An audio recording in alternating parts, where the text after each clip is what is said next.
It's not enough for somebody to tell you that I'm a God-fearing man or I'm a God-fearing woman to prove that they really fear God. There are so many counterfeits out there. You see, you can fear God and not love Him. And there's a big difference between God lovers and those who fear God. Many people are looking for God-fearing man, God-fearing woman. You will be disappointed at what you are going to get. You see, when you look at the story of King David, the Bible said that King David was described as a man after God's own heart. What makes King David, despite all the things that he did, despite all the people that he killed and women that he had, and yet God didn't call him a fornicator or a sinner. He said a man after his own heart. See, there are so many people out there who say they are God-fearing, but they are worse than demons. They pray in tongues. I call it counterfeit tongues. They carry big Bible. They show off as if they really love God, but they are not. That's why you have a lot of fake pastors, a lot of fake prophets, a lot of fake GOs, a lot of fake bishops, a lot of fake ministers out there.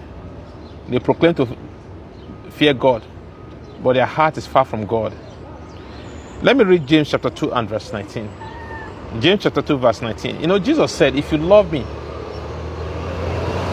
you will obey my commandment. So obeying Jesus' commandment is the proof that you love him. And it's the proof that you really fear him and love him. In the 19th verse of James chapter 2, he said, thou believest that there is one God, thou doest well. The devils also believe and tremble. The devils also fear God, but they don't love God. So we have so many people acting as if they fear God. Oh dear Lord. There's a difference between God lovers and those who say they fear God. Let me read 1 Corinthians chapter 2 and we'll look at verse 9. And to see why the God lovers are the highest respected men or women in the world and in heaven.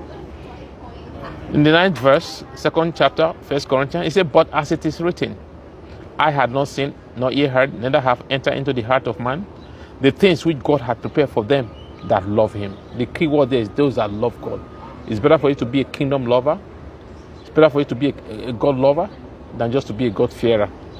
Because you can fear God and don't respect God. The only way you can prove that you really love God and fear God is by obeying his commands.